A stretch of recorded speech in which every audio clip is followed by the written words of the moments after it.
Welcome to the Planning Commission meeting for April 15th, 2025. Please rise for the flag pledge.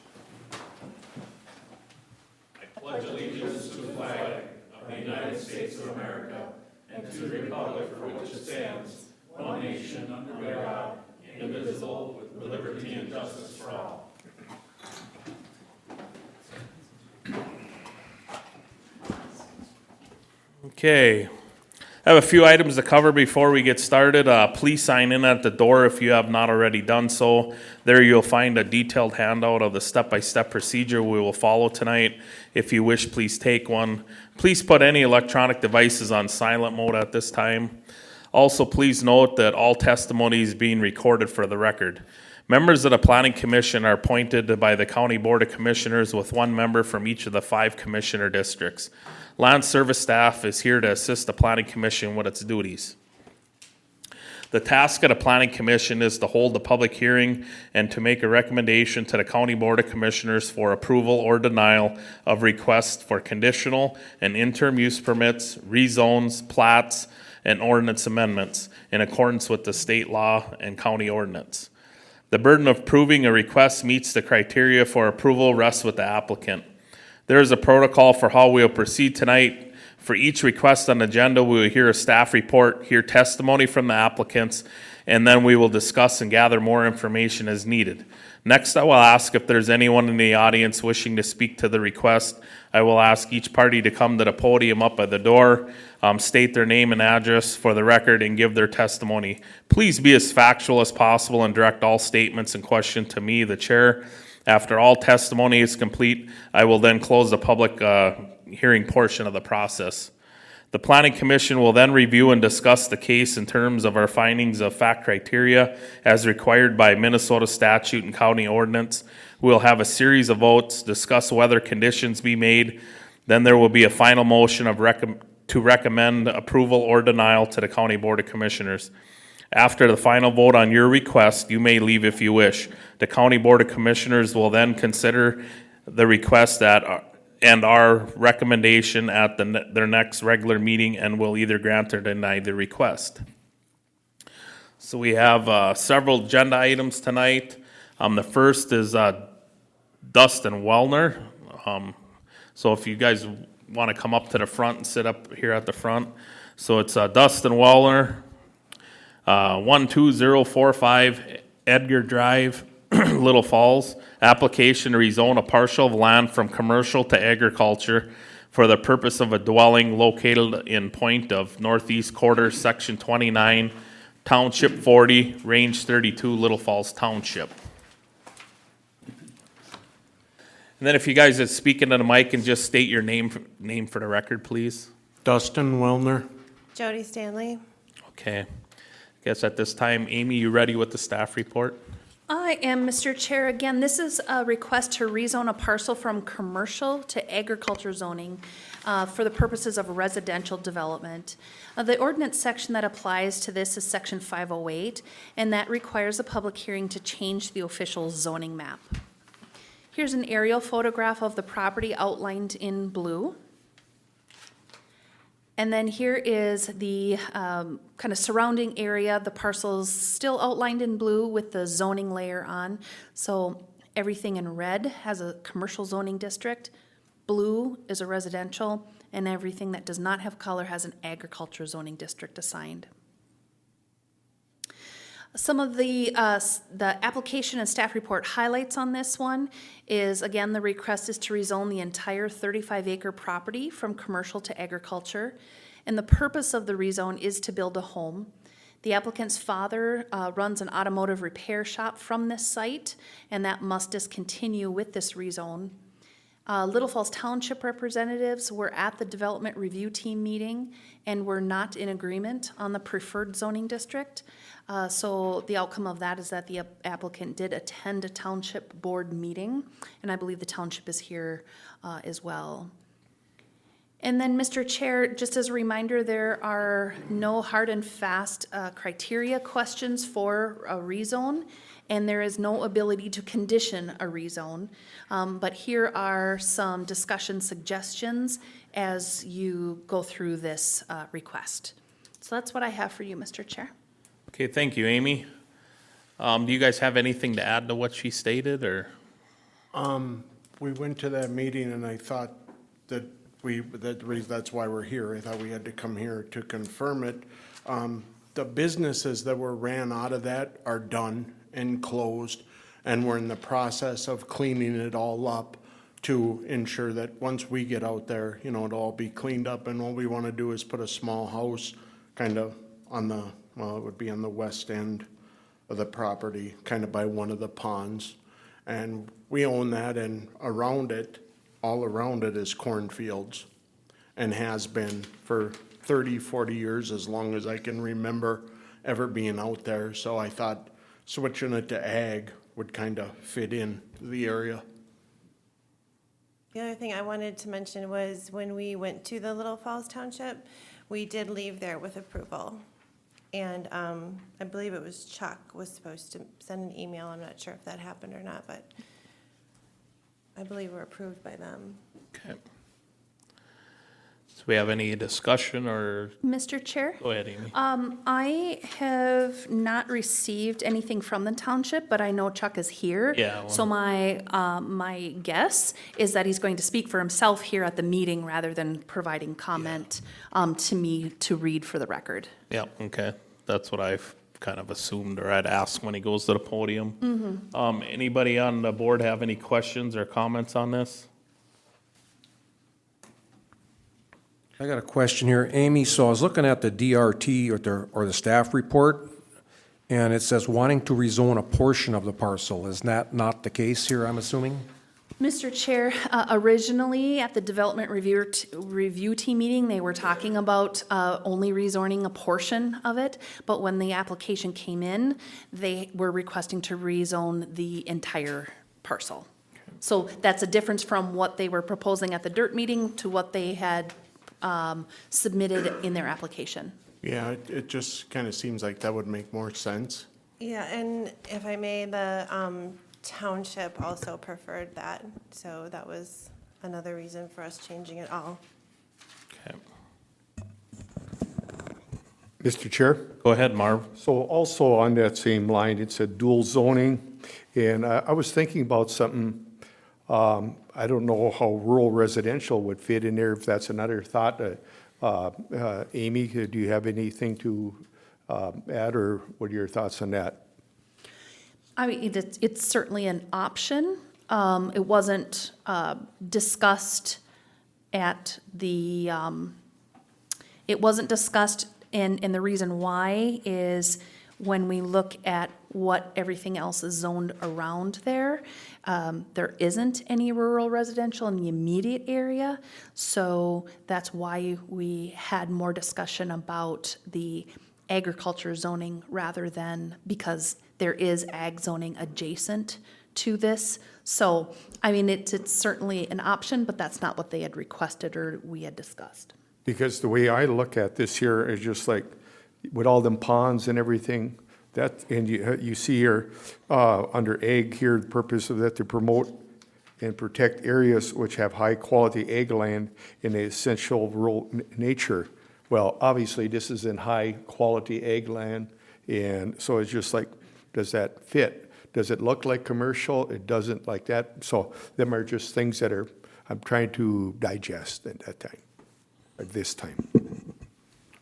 Yeah, Amy, so the blue, that's just residential, right? That's correct. If you look, those are platted areas, so we've got 3 different plats there, Anderson's edition, Anderson's second edition, and Anderson's second edition again, I guess. So that's platted area. If you go to agriculture, then you have that dwelling density of 3 per quarter. If you don't, then those rural residential lots, that could be lotted off to several lots, and there wouldn't be any limit on the number of homes that could go in that area as long as the split mat was in compliance with the minimum lot sizes. If I remember right, isn't rural residential like 2.5 acres? Correct. So then there wouldn't be that many plots, whereas in ag, you can have them one, but then it's the quarter law So regulation.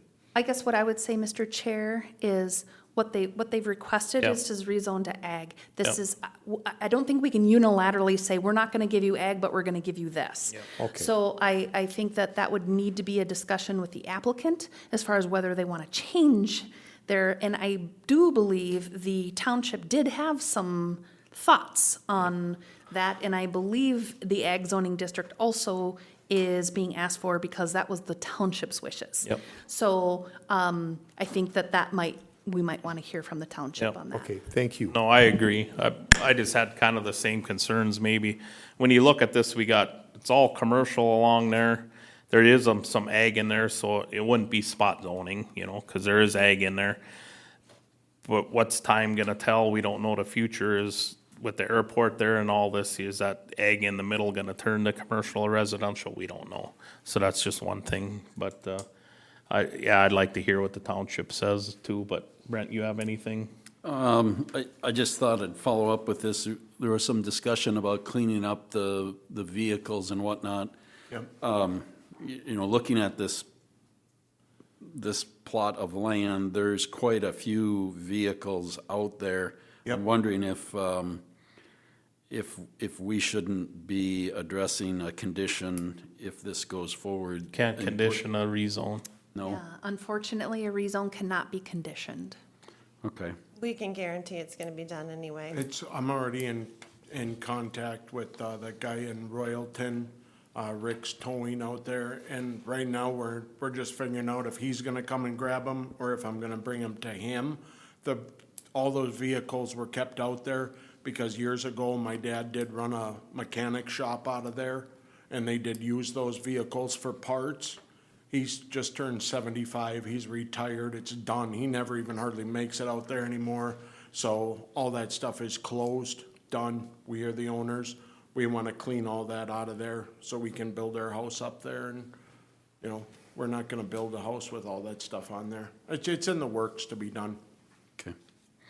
Mr. Chair, Yes, Amy? one thing I'll say about that is, when this zoning district gets changed, I want you to be very aware that, you will have enforcement action if you Yep. don't. Yep, absolutely. I'm not gonna build a And- house and look at that. And so, because when it's not in commercial zoning anymore, and there is no business Yep. there, now we're an illegal junkyard. Yep. And so that is, I think that needs to be your priority. Yep. To get that done, because, we certainly, have no leverage here No. to condition that, and so we'll waste no time.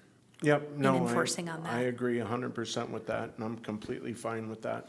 Okay, one more question, Amy. So I think I read in the staff report that the house that's there right now, that isn't being lived in, so then that lost its right to because of time. If this would get changed to ag, then that could go back to being a house? Mr. Chair, it could, but we allow one dwelling per parcel. So if they're going to build a home, then that home is gonna need to be removed. Okay, I but thought if, we were splitting. well, that's my next question. So if we would rezone this to ag, and then later time, they build their home and they come in and they want to split that, it's an ag, then they could possibly do that, right? We're not worrying about that tonight, but that's a possibility. That wasn't, Okay, yeah. okay. Yeah. Mr. Chairman. Go ahead, So I'm George. going to bring up some other things too. So if you look up here in the corner, if you go straight north of the existing house, let me see here once, over here by that first pond, I noticed in the last couple weeks, there's been a couple campers moved in there. Up, down in that, I know where you're pointing. Yes, so Yes. what's going on there? That is a guy who came into town. He's only supposed to be there like a week, 2 weeks max. And he's actually coming in there to help clean up all that stuff. And he's hired to clean up all that woods area. And he's the one who's gonna get into that pond and get that island and stuff all cleaned out. He's a friend of my father's who came in to help us clean up. So I guess my question to Amy would be, so is there's a permitting process for having somebody living in a camper on site, was it 16 days? Yes, Mr. Chair.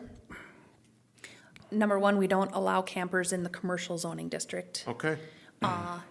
Two, in the ag zoning district, they need to be permitted if they're gonna be there for 16 days or more.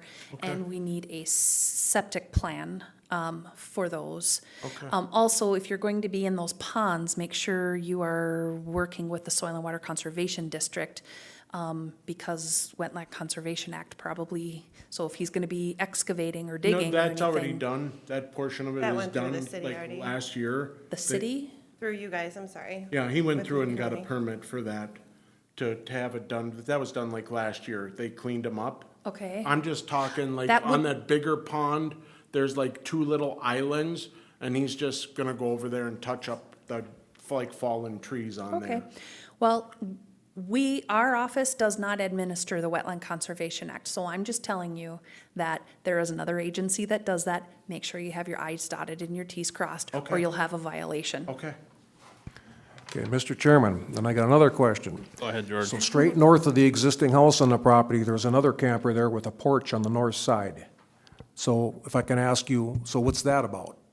That's the one that's getting smashed. Right next to the old truck pulling track. Okay, that's funny story. We bought that for $1 from somebody who needed it removed. He brought it out there and set it up because he didn't want to throw it away or something. It's just set up out Getting there. thrown out. It's thrown out. That'll be gone. That'll be gone before anything happens. All those campers and cars, everything is gonna be gone. So is somebody living in that camper now? No, no, no. It's unlivable. Okay. I mean, there might be guys who go out there and go in there, but there's no heat. There's no way anybody could live in that thing. Okay, well, I'm just So- asking because I guess I drive by there a lot and I notice things. Yep, yeah, there's one guy who kind of, he hangs around out there and helps them, I think, split a little wood for winter, but, all that, I was just out there the other day and I got everything ready to go. It's ready to go. Mr. Chair, Go ahead, Amy. do you have full control over this property? It sounds Yes. like you've got people coming in and out and staying here and piling wood there and Yep, well, doing that, we so- go back and, I work out in Illinois and go back and forth, but my dad did have that shop and stuff out there. He just retired and we're in the process now of, it's ours and everything, so I got this beautiful property. I want to get a house out there and just, make it look better and keep all those ponds in good shape and everything. It's such a nice plot of land in such a beautiful area. But control, yes, absolutely 100% control. So who's coming in and out of the campers now? That was a guy who was hired by to come out there and help clean everything up. He's Okay. just out there, his name is Derek. Derek is he's a friend of my dad's. And just staying out there to help this process go through. And then when that's done, then all of the campers They're gone, are, everything, I are already going? told them that they have 30 days and everything is gonna be gone. okay, Everything is gone, I've already give the notices and everything, and that was like a week ago, okay. so. Mr. Chair, what do you have Go to? ahead, John. Oh, Go ahead, John. what do you have to give notices for if they're hired? Well, just to let them know that that's when we want it all done by. Like, this project isn't gonna drag on. So this project is gonna be done in that amount of time, and, because I do go back and forth and I don't have a permanent residence, I'm not there as much as I should be to see this through. But once we get the ball rolling and everything, and once all these cars and so you need help to get all that stuff out of there. So they're there to help with that. But I did give a time frame on it also. And I Okay. let them know that those places will be gone. So in case anybody wants to come out there and hang out or go into one of them places, will not be there. They'll be gone in that amount of time.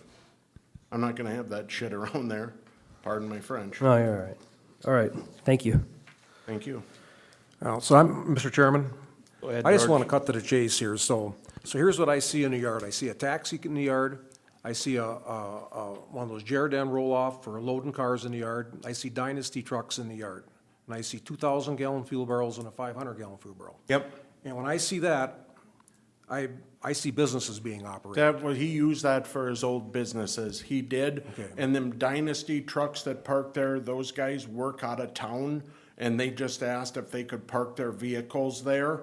And if those vehicles are an issue, I can have those moved, no problem at all. And those fuel barrels, he used that. What was the other question? Oh, the taxi. My sister kind of runs that taxi company, and I let her park that vehicle there, but there's no businesses being ran out of there.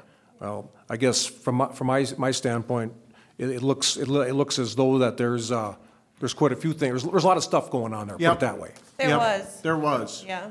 There was a lot of stuff going on. He used to run almost 3 businesses out of there. The tow trucks are gone. Them are Probably sold. see him sitting up the road at the Broadway Tire. So those He are bought completely them. gone. And the taxi company, my sister had a vehicle and didn't have somewhere to park it. I said, well, you can park it out there. I don't mind. So I guess my concern on this is if we rezone this to ag, then if there is gonna be a business, then you would be an interim use permit to run the business there, correct, Amy? Am I correct in Mr. saying Chair? that? Go ahead. It depends on the business. So there are certain businesses that are allowed in the agriculture zoning district, and there's certain businesses that aren't. And so what I would say is, we have a commercial zoning district with kind of soup to nuts happening right now. And it can because it's commercial. And so I think the most important thing would be making sure that all of those things are completely done. Yep. And there isn't any, is there any thought of having any sort of business operating out of there? Can I answer this? So they used to have all those businesses out there. The family all has different businesses. His sister owns the bar and the cab company. His brother owns some, a tree company out here in snow plowing. So that shop is awesome for everybody to be able to fix their own stuff in. We are not gonna have any businesses out of there. All of it's gonna be cleaned up and beautiful for the house to, be able to have a view in every direction and be nice. But that beautiful shop that he built out there, I'm sure their intention is, because they're brothers and sisters, if you need to pull into the shop and fix your cab, or you need to pull in and fix your tow truck, his brother brings his tow trucks in or not tow trucks, tree trucks, and fixes them. There's not gonna be any business, but they do that. He brings his equipment into the shop. There's still a full shop there that you can do anything you want in to repair a vehicle. So family members would still be bringing things in there to repair of their own, but it wouldn't be for money. And we're gonna be keeping, our four-wheelers in there and side-by-side, things like that, but zero business. No mechanic on. No mechanic So- on duty, no. So I think the other question then is this gonna morph into like a contractor's yard? So when you have your wood hauling, is he gonna have 3 or 4 trucks there, plus a pile of wood, plus other equipment, because he's gotta drop it along the way to get to there, and then the guys, we're heading out, we meet here, cause that's where the trucks are, Yep. and then we go here, so then it can easily become that hub Yep. again. And so I think that's something that when we're looking at, is this an adequate, everything that's going on there now can, because it's a commercial zoning district, but when it gets changed, then then everybody has to realize how that property can be used and the uses that are allowed, because we don't want to be rezoning something and then have it be a constant violation Right. out So there. the Dynasty truck is not part of the family. Though if those trucks, if you don't want them there, Tim was just letting them park there out of a favor. They're not our family. Yep. So those can all go if that's what you want. What I'm talking about is like his brother in the cold months. They would come and pull into the shop to repair their vehicle. Nobody's keeping any vehicles out there. I don't know where Sean keeps his vehicles, but it's not gonna be there. Nobody meets there for work. I'm just saying that shop will be utilized in the winter mostly for, various family things, but no businesses, no mechanics.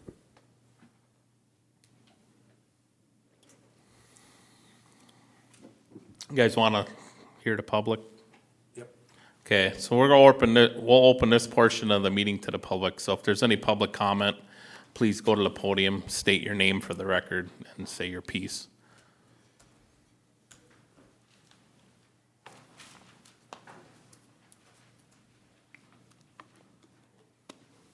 Chair, Planning Commission Board, Chuck Perrins, Little Falls Township. You know, it is accurate that the owners did come and see us. You know, it was a good deal to have the opportunity to hear their plans, and all the plans did really seem pretty reasonable. I mean, I think when you look at the differing between whether it's ag and commercial, I mean, the ag is usually somewhat more preferable because of other restrictions and things, you know. And we did, in general, support it, but we also had our apprehensions at the same time. You've probably addressed between the questions you had and the staff report, I think you've addressed, I think, all of them. I did talk to Amy, but it was kind of a drive-by, I apologize for that, but I did not send the email. It seemed a little premature, even after we spoke, so that's on me, I guess. You know, at this time, I would just offer up similar comments and thoughts, is that, you know, we were wondering if it was still the same plan. It does sound like the same plan that you presented to us. You know, I think the application in and of itself, you know, is okay, but again, the staff already brought up the fact you can't put qualifications on it, but we were, I thought, provided some level of assurances by the owners, and those were, you know, again, no business is being conducted there, but we don't go inside. That's not our purview to go on the property or anything, but we do drive by it quite a bit. So, you know, Mr. Chair, we see what we see. We can only surmise. You've addressed some of those already. We were sure that no other people were actually living there. Not exactly true, but, you know, you've addressed that as well at this point. And that there would be nobody living there until you guys were ready to do so. The property in and of itself would be cleaned up. We just haven't seen any real progress. Maybe we should have called you, or we could have had some level of communication for this meeting tonight. And I would say that we need to do a better job of that across the board. But you know, the campers, the RVs, it's just way more stuff than typically we would see aggregated in one particular spot with no action. I mean, they've just been stacking up for years. I mean, we'd have probably come to this point anyway, but, you know, it's commercial property, and it would have been one man's vision versus another person's vision of what is salvaged and whatever. So, anyway, I guess with those considerations, along with one last one, but the other thing is I did talk to the state today again. They are doing a corridor study there, and this is purely from the township's perspective, is that when they do the Highway 10 corridor study, we're not certain what impact that's going to have on County Road 35. We've been in discussion with the state for probably 15 years, on and off, along with the city or anybody else that wants to participate. And there'll be a number of meetings in the future along with this, but we could very well see the property change or have to change or be, you know, assumed to change because of the nature of what else is going on around there. Could be frontage roads, could be crossovers, could be a lot of different things. So it may, in some respects, be a little premature to do that. They have their own plans, but this is purely from a township perspective, is that, you know, 3-5 years down the road, are we going to be asking to change it back to commercial again? Because that's going to be the nature of what's going on in that particular area. If you look at that area, it's almost like a business park in many respects. I mean, kind of already is that right across the road, however, though it's a residential area. You know, so those considerations that we have, it just seems that it's reasonable to be thought of that being commercial property in the future anyway. And you'd have sort of a conundrum for us again, is that we have a piece of property that you're living in, but all these other things are swirling around it. I don't know if it would bother you or not, but we have other problematic places within the township for that. So at this time, Mr. Chair, I mean, we have kind of reversed our thoughts on it, those two issues. Primarily, we just haven't seen any real progress. If you said it was 30 days, that's another whole story, but we haven't seen any progress. And visibly, that's all we can say. Can I speak? Just hold on, Dustin. When he's done, I'll talk to you about it. I do have pictures of the property, you know, I rode by, because that's just the only way for me to document things.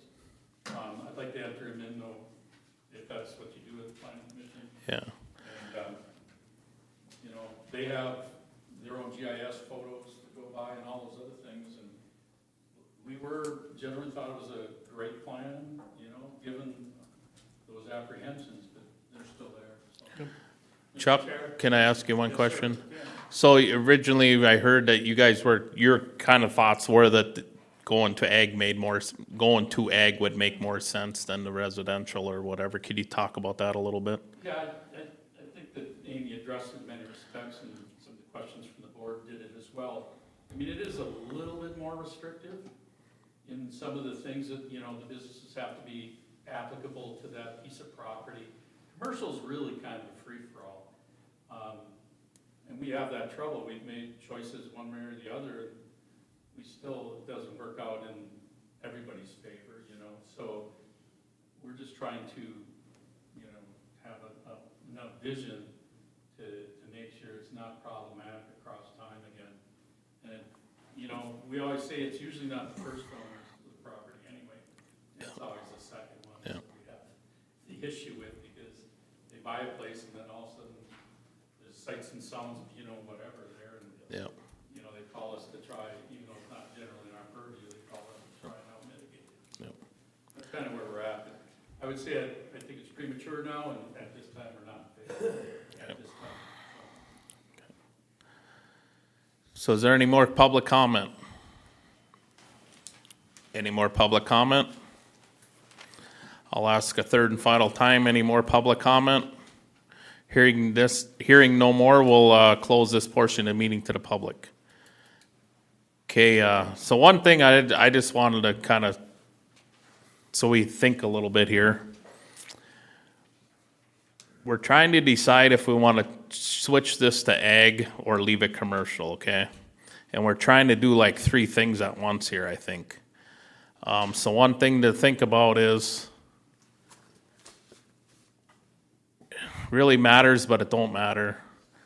That stuff's all allowed out there being commercial. If it gets switched to ag and they want to build a home or whatever they want to do with it, if it gets switched to ag, there is some of the things going on that can't go on no more. We have the county would have a little more control over that. That probably isn't going to be my reason if I'm for it or against it, but that's just something to think about. I take it the township wants things cleaned up, okay? If it stays commercial or it goes to ag. So I think that's an issue, but I don't know personally if that's kind of the deciding factor if we vote one way or another here tonight. But I think more to look at, does it fit to move it to ag? There is ag around it. There's commercial around it. There's some residential around it. Is it spot zoning? I don't believe so, because there's all 3 of them things there. So I think that's what we got to kind of look at.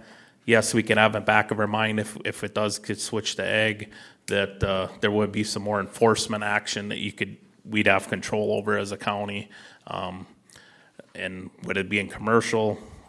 It's just the mercy of you guys cleaning it up. But so you guys know, the township wants it cleaned up either way, Yep. right? Yep. Okay. So Mr. that's just my comments on it. Mr. Chair, Go ahead, Marvin. so as what I heard from Chuck from the township, and as I'm wondering if we're not putting the cart in front of the horse on this, because they wanted to see things done. Would it be in best interest, delay this hearing or table it for till they see action and maybe support?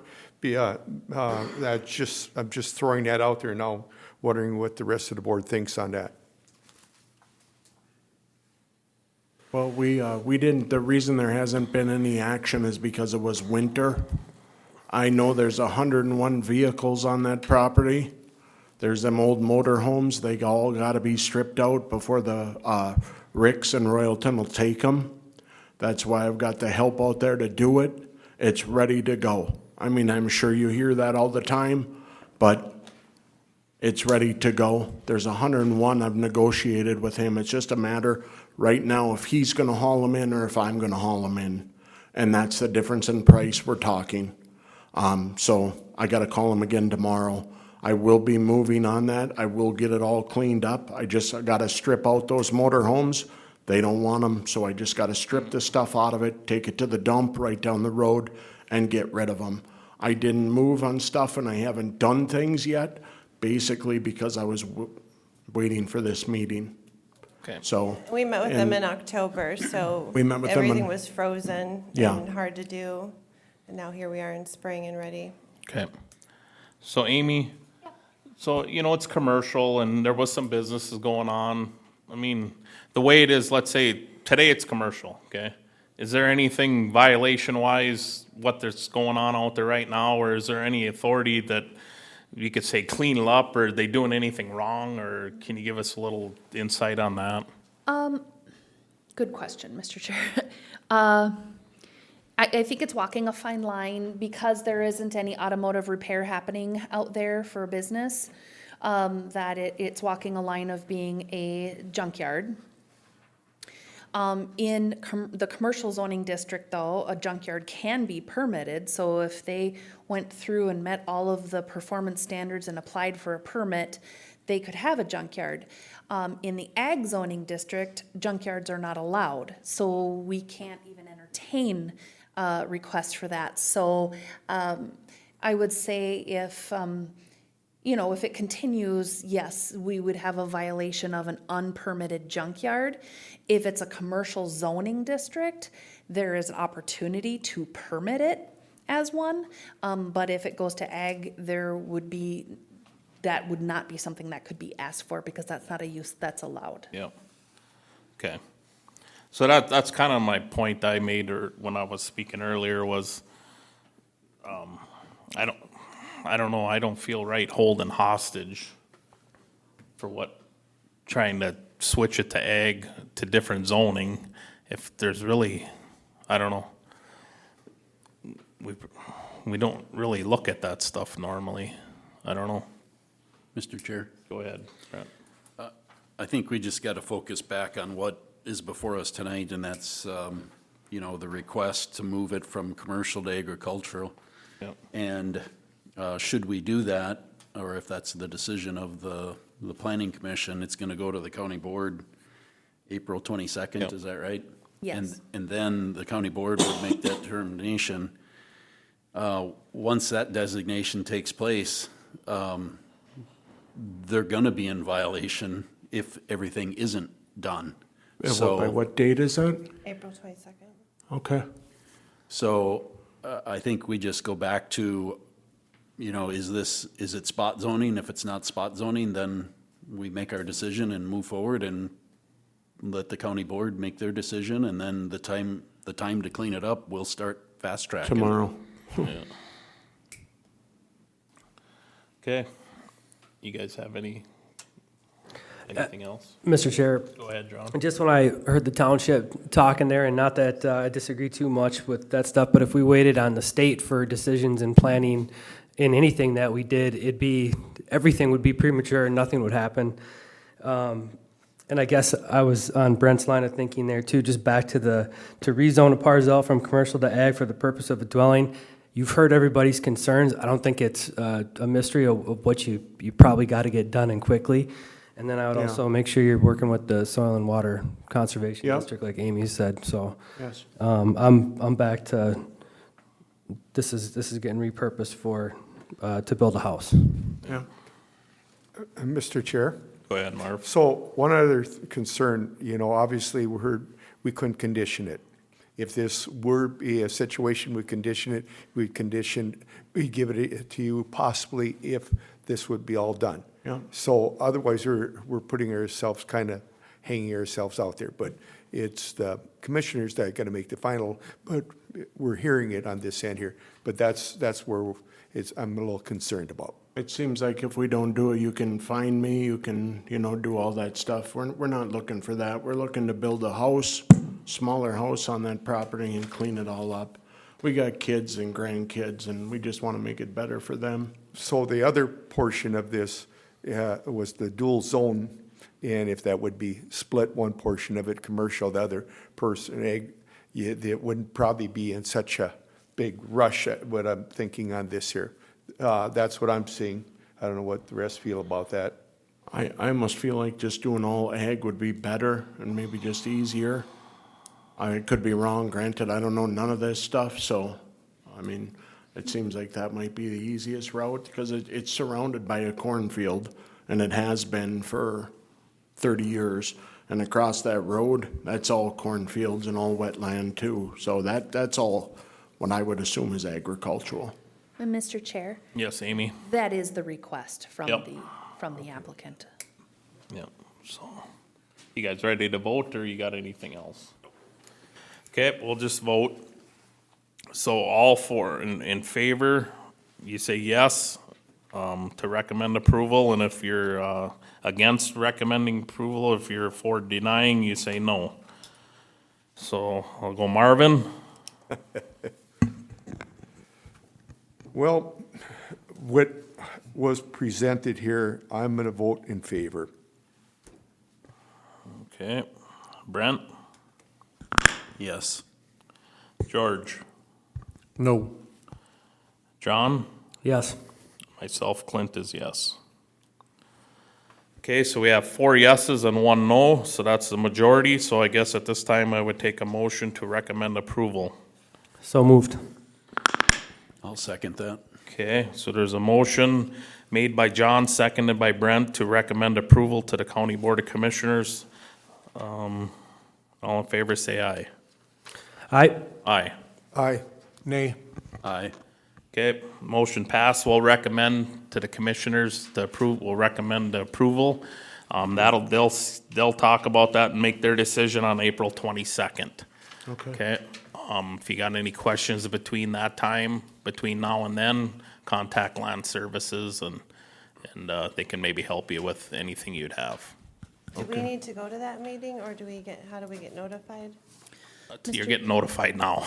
Go ahead, Amy. No, I mean, like, Yeah. for the approval or. The county board isn't going to hold another public hearing. They're just going to consider the application and everything that was heard tonight. And they'll do that at their regular meeting. It's a morning meeting.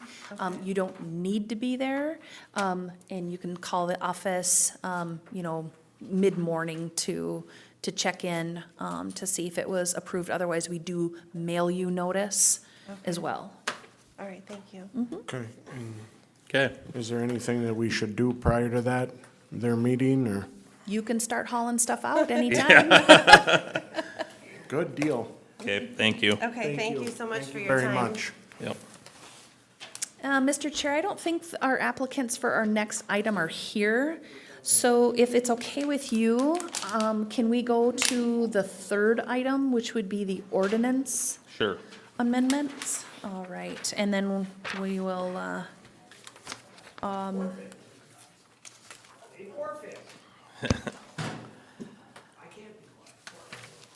Okay, so next on the agenda, we're gonna talk about the proposed ordinance amendments for the, biofuel, plant digester section. So, Amy, you have anything on this? I do, Mr. Chair, so I think it's important that the bulk of there's a couple of other amendments, but the bulk of the amendments is to add a new use to the ag zoning district, and that is one of manure digesters. So I wanted to give you a little bit of education on what those actually are. And so I just have a few slides that the Minnesota Pollution Control Agency has put together and uses to educate people on what those are. So I'm just going to go through these quickly. These aren't new. The first one was installed in the 1990s. However, they were kind of the novelty experiment, look what we might be able to do kind of thing. But of course, with green energy and reuse and carbon footprint and all of that, there's a renewed interest in kind of harnessing some of that. Also with the mandates that are put on the various utilities, there's been an upswing in interest. So also then there's various feedstocks that can be used for anaerobic digestion. What we're talking about tonight is just manure. So there are biodigestion for organic waste and other wastes, and those are things that we are looking at when and the bigger picture for renewable energy, but that is not what we're talking about tonight to allow. So all we're looking at is just for manure coming from one single feedlot. So essentially, the previous models of these you'd be locating them on the farm. The farm owns and operates the digester, and then they would burn to create electricity. Now they're a little bit more sophisticated than that, and a lot of them are still located on or near farms. But usually there is an agreement where it's a separate entity that owns the digester. So very much like a solar farm or a wind farm, they lease the property and they own the facility. So that's a new dynamic. A lot of times manure can be digested with other wastes, and the product of that is natural gas. And so that's what we're seeing now. And depending on the feedstock, the regulations can be very simple to very complex. So this is essentially kind of how a renewable gas energy flow works. So you have your biomass that comes in. In this case, it's in the form of manure. Then they go to those digesters where it's managed with heat, and then gas is pulled off of those, and then it's fed to a gas line. Sometimes, depending on where these digesters are situated, that's fed right into the gas line, or that gas is trucked to a line. So the digestible materials that we typically see in these would be, of course, manure, silage or vegetable processing waste, food processing, plant waste, expired waste and food, and residential organics. So depending on what the digestible material is, that does cross over into the solid waste world, and so other regulations apply. So the permitting then, of course, is based on the feedstocks. So manure, that's coming from feedlots, and most of these digesters are sited right on the feedlot. Otherwise, they may be on a feedlot and then manure is trucked to the site. But if you have co-digestion, that gets a little bit more complicated, and then we have all sorts of other things like tanks, solid waste, industrial byproducts, and then also air permitting. So that's kind of the world that we're entering into here. What we're proposing, though, is today is adding biofuel plant manure, which is manure processing from a feedlot into solid, liquid, or gaseous fuels for any use. That's it. So we're cracking the door for only manure digesters at this moment. Later on, as we develop some more of our renewable energy standards, we may see something else, but tonight that's all we're looking at. And so what we're proposing is adding that use as an interim use with performance standards in the agriculture zoning district only. And the reason for that is the only zoning district where large-scale feedlots are allowed. And so that is where the feedstock is located. So that's what we're looking at there. I'm gonna skip over section 1100 because I'm on my biogas thing, and I'll come back to 1100. So then when we get to section 1200, then those are the performance standards that we're looking at. So just like any other interim use or conditional use permit that has performance standards, these would be the minimum standards an application would need to meet in order to be considered by the Planning Commission and by the county board. And so I'll go through those. Right now, what we're looking at is the biofuel plant would be located on the same property as the registered feedlot that supplies the manure feedstock and must exclusively serve that feedlot. Acceptance and processing of manure generated from another feedlot is prohibited. So at this juncture, it would be the biodigesters that we would be allowing, or a biofuel plant that we would be allowing, would be serving the feedlot it is located on, and we would not be seeing the trucking of manure to across to a separate site. They also must comply with applicable federal and state laws for biomass conversion facilities.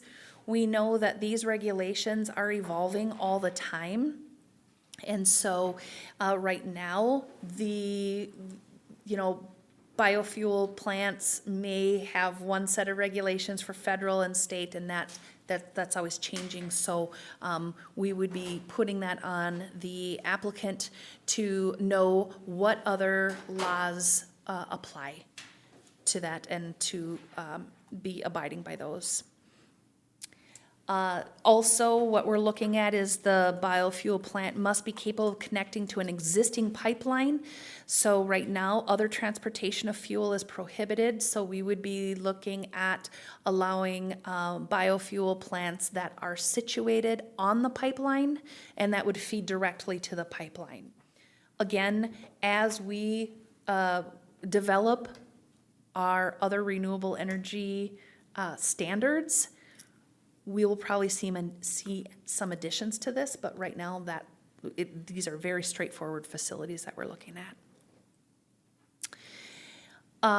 The next one would be you shall not create odor, dust, noise, electrical disturbances, glare, or vibrations noticeable at or beyond the property line. So they would be, they can't be creating a lot of disturbance to the neighborhood. These setbacks then to non-feedlot residents, 1,000 feet, property line 200, right-of-way 200, protected water 300, and wetland 50. So those are the proposed setbacks for these.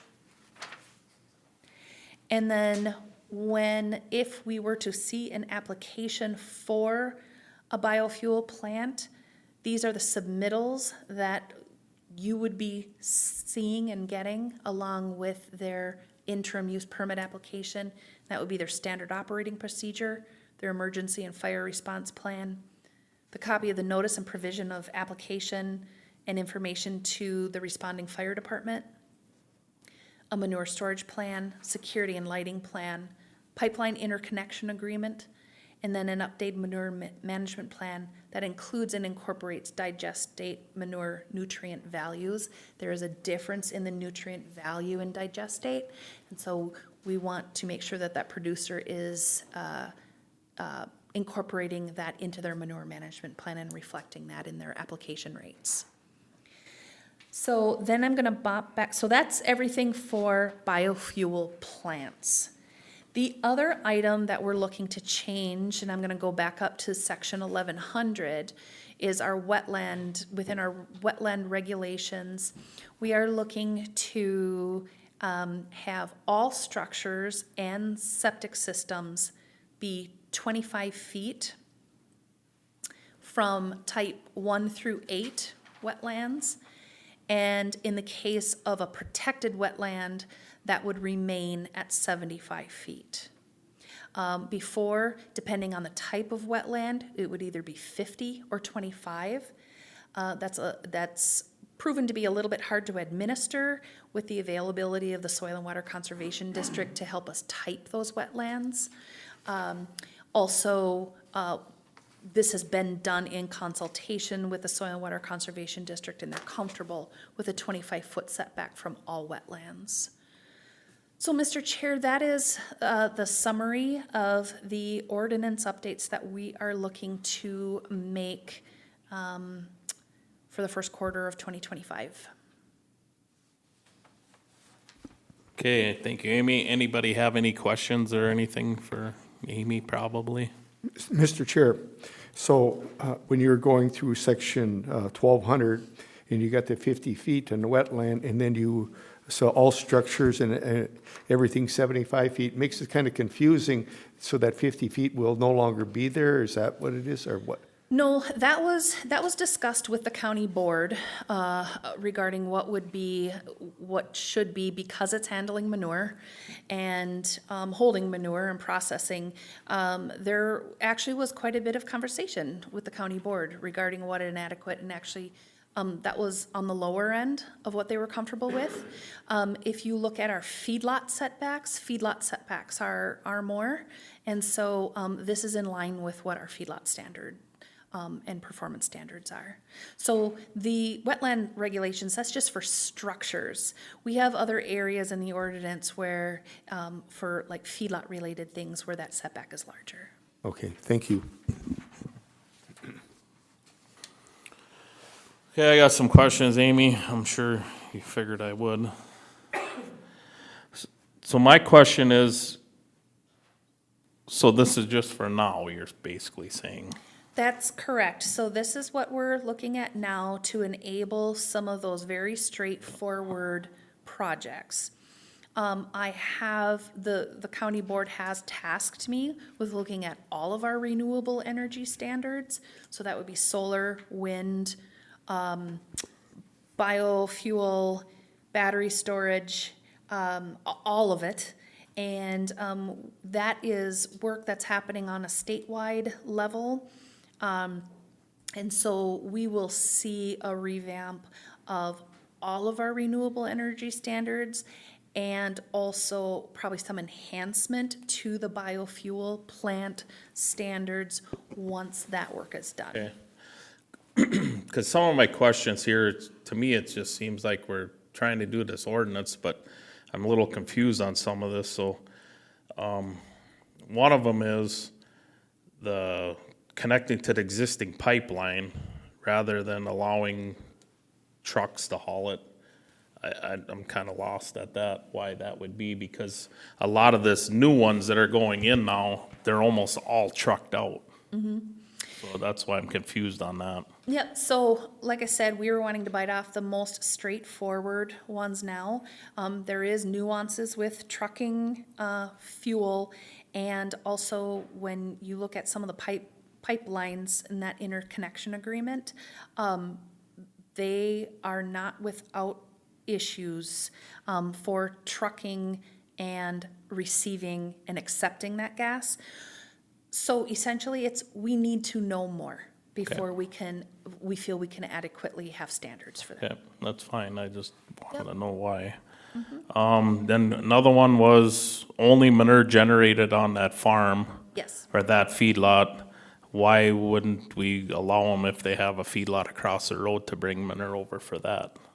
We're looking at registered feedlots to serve that, because then you end up with,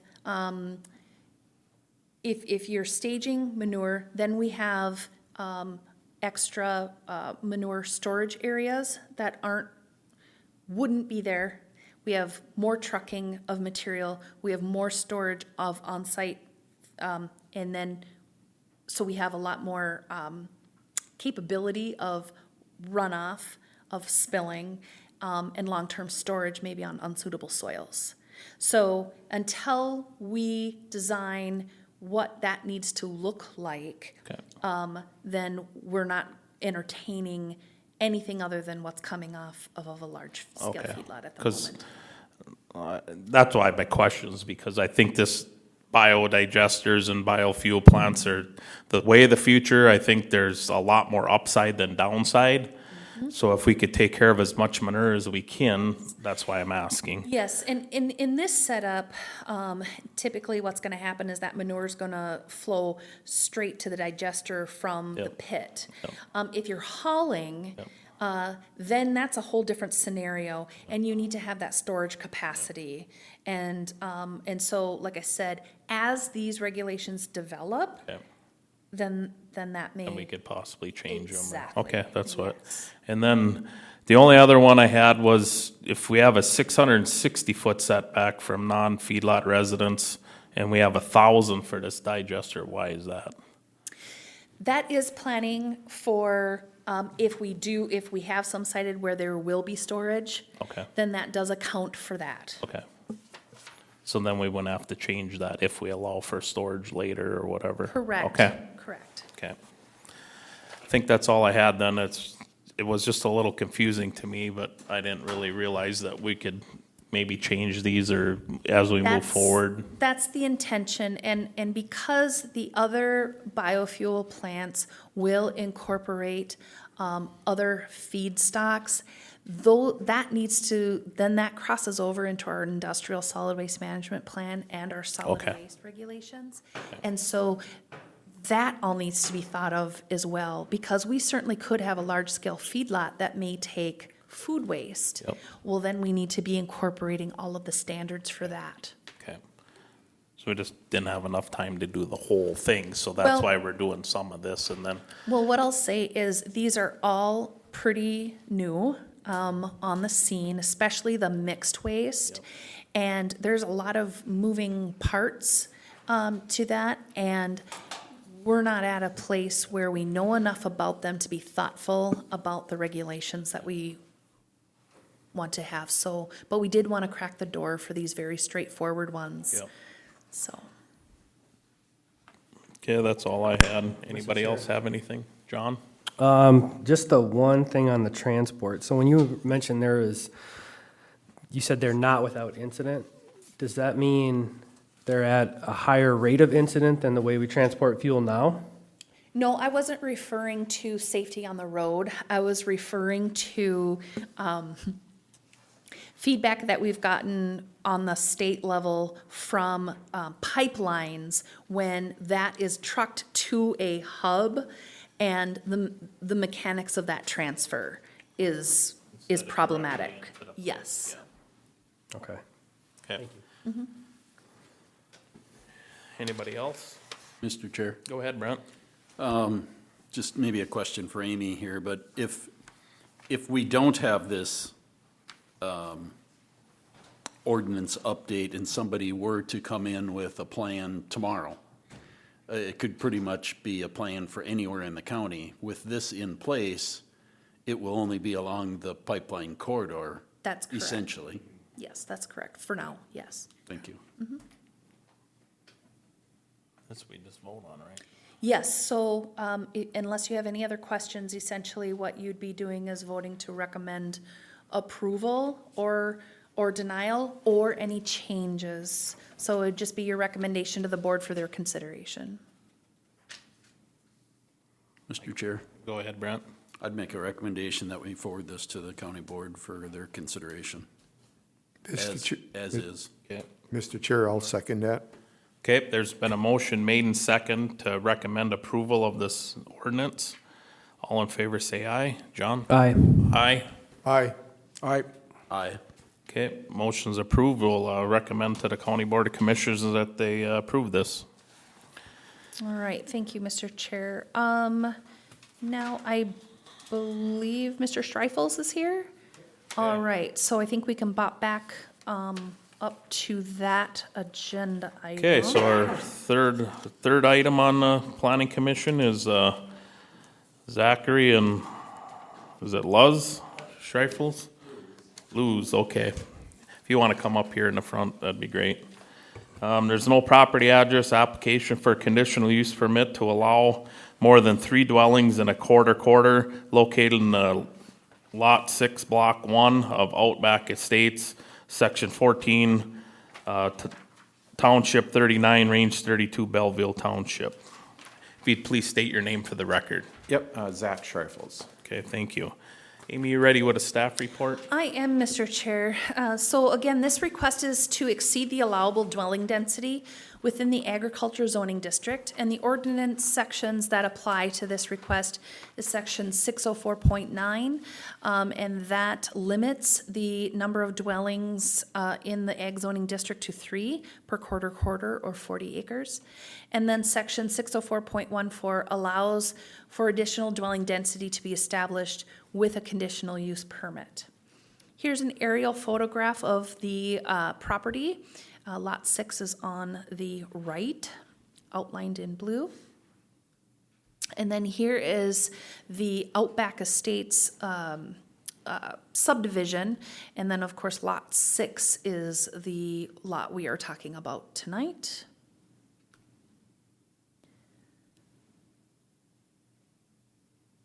And then some application and staff report highlights is the applicant recently purchased 2 lots within this subdivision, and that subdivision was established in 2004. The agriculture dwelling density was not in effect when this subdivision was approved and when the other 4 lots within that subdivision were developed. The applicant wants to develop one of the 2 lots that they purchased, namely Lot 6. Bellevue Township did comment in support of this request, and Land Services recommends a condition, if approved, that the scrap, vehicles, and debris be removed from Lot 6 by October 31st, 2025. And then here are your criteria questions, Mr. Chair. Okay, thank you, Amy. Zachary, you have anything to add to that, what she said? Yeah, we're just basically looking to build a patio home there with a garage, so nothing extreme, so just regular residential home. My parents live in that addition too, so I don't know if you noticed on that is Doug Schreifels. My dad, that's the reason I'm bought the lot, to build to be closer to my parents, because, you know, they're getting up in age, so. Okay, so you have 2 lots there. Yep. So you're looking at building 1 home on On lot lots 6. combined or 1 on each? No, just on lot 6. Okay. Yeah, we're leaving lot 7 as is. Okay. Okay, I guess we'll open it up to members of the board. If you have any questions for the applicant or staff, now's the time. Mr. Chair, Go ahead, Brent. you know, looking at the overviews here, do we know, or this would be to Amy and the applicant, on each of the 7 lots, which ones are all developed with either a residence or some other structure? Because it kind of looks like most of them are. Yeah, Mr. Chair? Go ahead, Amy. So when you look at this, this Hackett one here is developed, this one is not. They own 2, and then this one has a home, this one has a home, and this one has a home, and then these 2 do not. And there aren't structures on this is just a lot of stuff Yep. that I think has spilled over from this site here. And that stuff that's in there is gone now. They've Okay. removed all that. That was one of our conditions before we bought the property, that they had to remove all that stuff that was on there. Okay. So it's just an empty lot, nothing else. Okay. Anybody have anything else?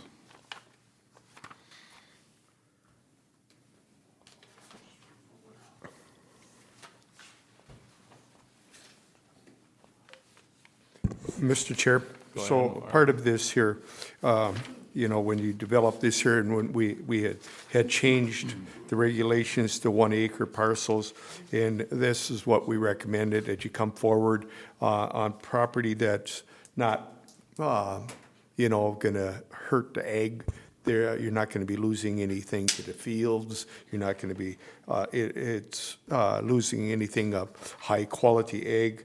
And what I'm seeing here, it's poor egg laying, and it would be a good residential area, what I'm seeing. So it aligns what we changed the ordinance to earlier, what was it, about a year or so ago. Okay, Amy, one thing, I was looking on Beacon, I don't know if you just have a picture that's farther out, because if you look across Highway 10, there's like another division like this, like development. Do you have a picture of that? I don't have that. I can pull it up on Beacon if you'd like. I think so, because just to look through, because there was some history with, Yeah. I think, things that were done, before and why they were done that way, but, Yep, I just gotta find my Beacon. yep, no problem.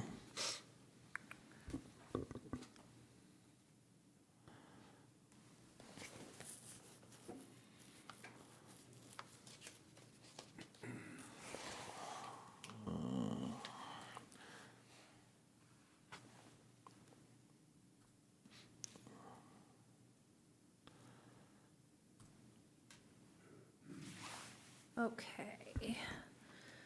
So I'll just turn on the subdivision, and I'll zoom out. So here is the area we're talking about right now. Yes, and Are then you talking about I seen the them, both of them country areas on both sides of the highway. So, them are all, I'm assuming they're not all got houses on them, but, that had to come about at one time, why they made these. Do you have any information or any thoughts on that? Well, typically, when we see a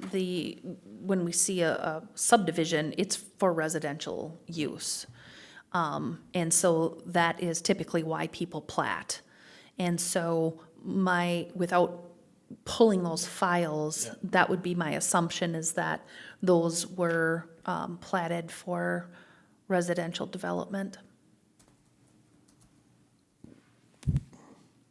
And Zachary, how big are the lots? It's, Half acre or 5 acre? acres. Each one or both? Each one is 5 acres. Okay, so that'd be 10 acres. 10 acres. total, Okay. yep. Mr. Chair, back when this was platted, the minimum, the minimum acreage was five. Yep, so that's why I just want to make sure they're all 5, yep, okay, But the dwelling density wasn't on, so we had that, so that's why. yep. Okay. Mr. Chairman? Go ahead, George. Amy, I have a question. Might be a dumb one.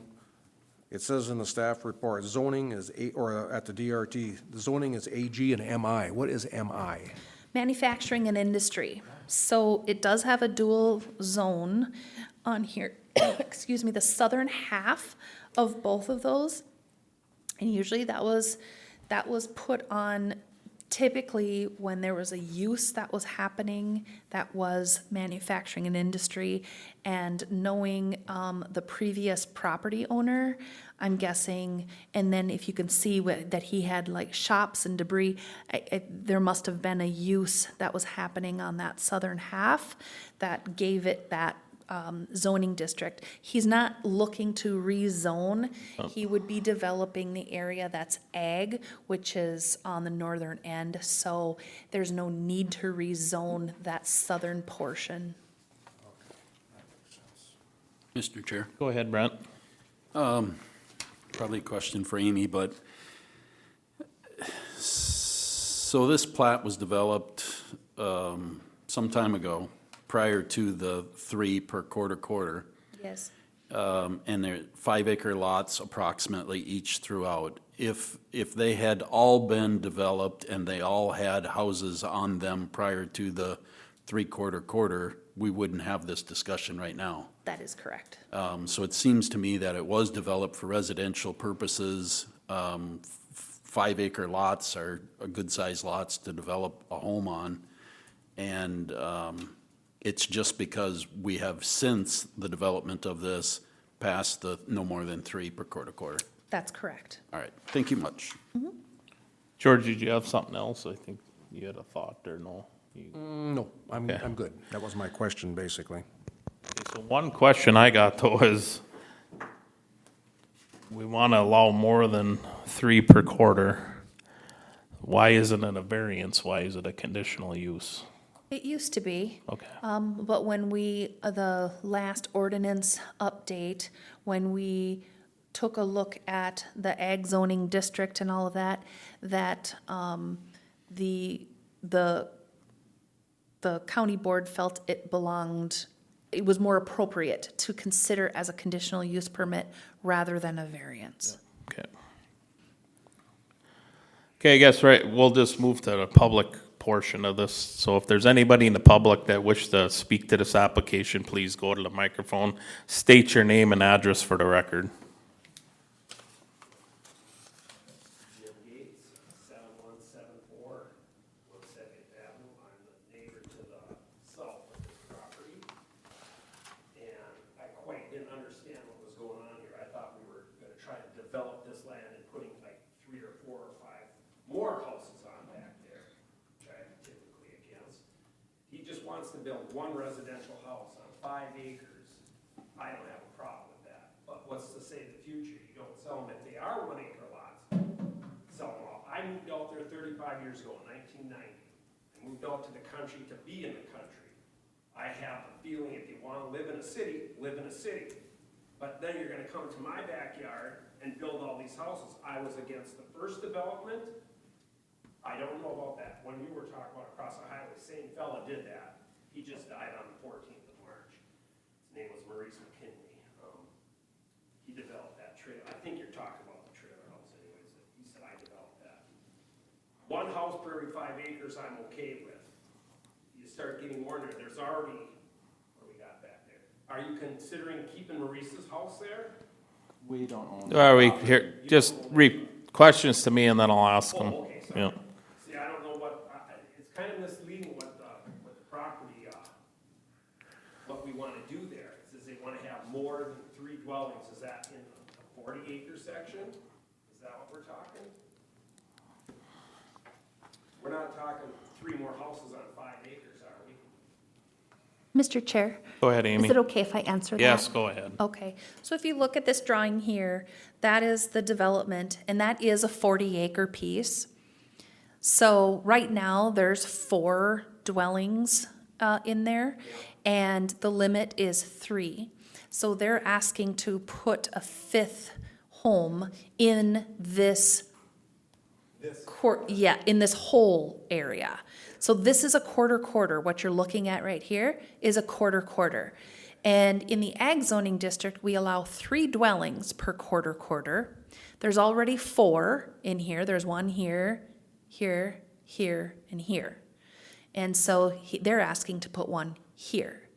And so that's why they need this meeting. If there were any, if they wanted to create smaller lots here, this whole thing would need to be replatted. And that would require a public hearing, and also we still have that dwelling density, so it would drive a rezone. They would need to rezone that, so it would be, we're not gonna have a bunch of houses just pop up in here because the ordinance controls wouldn't allow that to happen.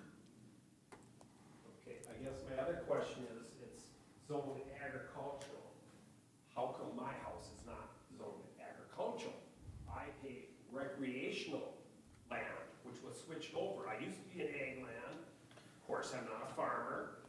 So they said, we want a lot more tax money. Ooh, you're recreational land. I went from 400, I'm not kidding you, I went from $400 a year, a little less. Right now, what are we at? $3,600 a year now. I'm not an agricultural. Okay. Is this I don't get no benefits for being there in agricultural. Okay. How does that get zoned agricultural? Okay, we'll answer that. You have any more questions? No, I guess not. Okay.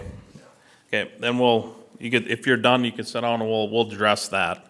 So Amy, you want to talk the difference between the tax and what zoning? It's Yep. totally different. Yep, so Mr. Chair, this is off the beaten path of our topic, but I'm gonna answer your question. And if you have further questions about that, then we'll have to talk, during business hours. So I'm assuming this is yours, James and Patricia? Yep. Okay, so your zoning district is agriculture. Your tax classification which is how you're using the property, is residential homestead. So you have an agriculture zoning district, so from a zoning standpoint, you have agriculture zoning district, just like this subdivision. The way you're using the property and the way we classify it for tax purposes is residential homestead. So we're recognizing that you live there and that is your permanent home. So you're extended that homestead credit. So, so they're separate animals. Okay, does that answer your question? Okay. So basically, if this goes through for him, he's in ag zoning just like you. Yep. He's gonna be on the same tax scale as you because it's residential use. Yeah, Okay. we already got Yep. our tax documents and it's already Yep. labeled as Yep. residential. Yep, yep. No, if you're going off of what the realtor, I don't know, because the realtor was. Here, saying- we're not gonna go No, back that- and forth. We'll just, So, yep, no, we heard, yep, Want to ask for a second and third time for public comment? yep. So is there any other public comment? Any other public comment? Last time, any other public comment? Hearing none, we'll close this portion of the meeting to the public. Okay, so my only thoughts on this, or here's my thoughts on this, is, we did go through this quite extensively a few years ago, in ag zoning on our houses that we allow out there. We did decide to go to 1 acre lots, 3 per 40. And I think everybody was on the same page that if you get the right 40, we can allow a lot more housing on it. We just want to protect, the good ag land that we ain't building out in the middle of a 40 or an 80 or whatever. And we're not gonna put housing developments in. This was developed years ago. I think to put a house on 10 acres, that's a lot. I mean, that's a lot of land to put a house on, so it's just my thoughts. But you guys ready to go through the criteria questions? Yes. So we'll start the first one. I'll go to Marvin. The use will not put an excess burden on roadways, utilities, and public facilities such as parks and schools.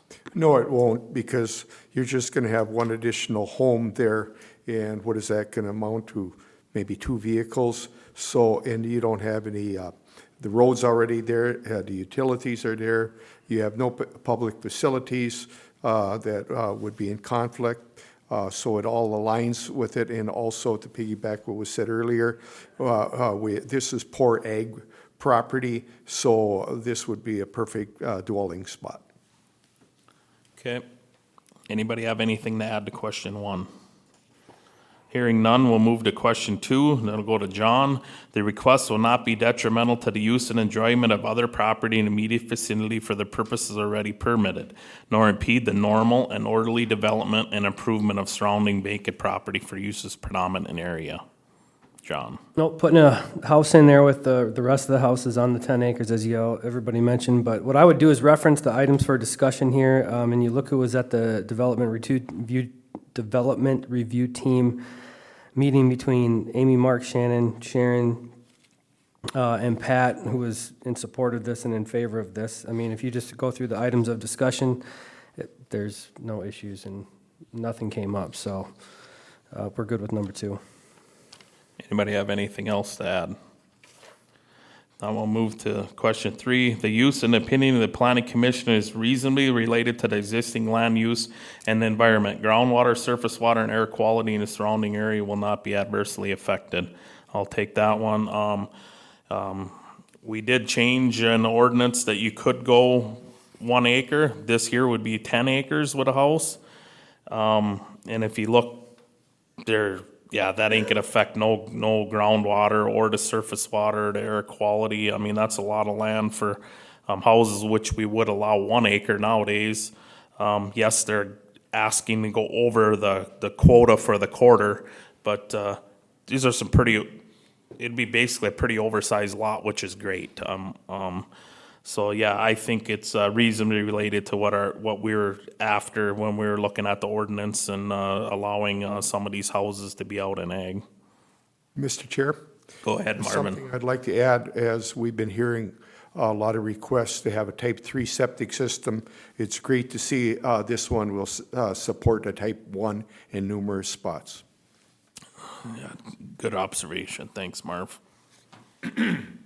Okay, question 4. The use is consistent with the purposes This use is consistent with the purposes of the zoning ordinance and the purposes of the zoning district in which the applicant intends to locate the proposed use. Brent? It's in ag zoned land. It had residential development plat there years ago. It's already occurring. It's got multiple homes in there now in and above the 3 per quarter. It's at 4 per quarter. So this being a 5 acre plot to build the house on lot 6, I think meets what we're trying to accomplish here in the zoning district, is using ag land that isn't suitable for agricultural production, to use it under goal A2 under agriculture and under goal B1, 2 and 3, A through D. I think it meets all of those as well. Okay, thank you, Brent. Anybody have anything to add to question 4? Okay, we'll move to question 5. The use is not in conflict with the comprehensive plan or the water plan of the county. George? So this is non-active ag land, nor desirable ag land, has adequate road frontage, lots are of adequate size for a septic system, a standard septic system, and it does promote the wise utilization of land for organized development. Okay, anybody have anything else to add to question 5? Okay, and before we go to the vote, there was a suggested condition. It was that all that stuff gets cleaned up by the 31st. He said it is cleaned up already. I don't know if you guys think we have to put that condition on if he says it's cleaned, I or think the should we? condition was vehicles and debris must be removed by October 31st Yes. of '25. Yeah, I think that's Was still plenty condition it. plenty of time, but I think we should put the he condition on. said he cleaned it, but we'll just put it on there. Well, yeah, if it's done and there's nothing to worry about and the condition means nothing, so Okay. Yep, it's good to go. done. Okay, so keep in mind the condition unless there's any other conditions you guys have. Otherwise, when we vote, keep that in mind. Okay, so we're gonna vote unless anybody has anything else, okay? Question 1, the use will not put an excess burden on roadways, utilities, and public facilities such as parks and schools. Marvin? Yes. Myself, Clint is yes. Brent? Yes. George? Yes. John? yes. I skipped over you, sorry. Question 2, the request will not be detrimental to the use and enjoyment of other property in the immediate vicinity for the purposes already permitted, nor impede the normal and orderly development and improvement of surrounding vacant property for the use's predominant area. John? Yes. Myself, Clint is yes. Brent? Yes. George? Yes. Marvin? Yes. The use in the opinion of the planning commission is reasonably related to the existing land use and the environment. Groundwater, surface water, and air quality in the surrounding area will not be adversely affected by the proposed use. Myself, Clint is yes. Brent? Yes. George? Yes. Marvin? Yes. John? Yes. Question 4, the use is consistent with the purpose of the zoning ordinance and the purpose of the zoning district in which the applicant intends to locate the proposed use. Brent? Yes. George? Yes. Marvin? Yes. John? Yes. Myself, Clint is yes. Question 5, the use is not in conflict with the comprehensive plan or the water plan of the county. George? Yes. Marvin? Yes. John? Yes. Myself, Clint is yes. Brent? Yes.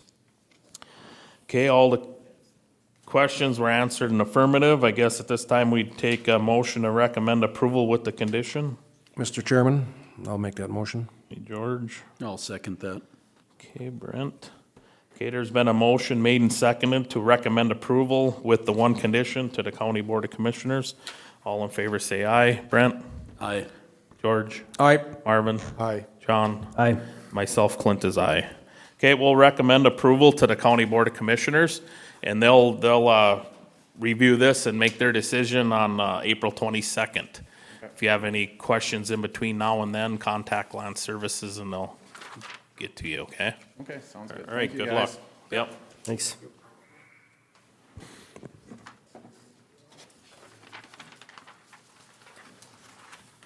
Okay. Do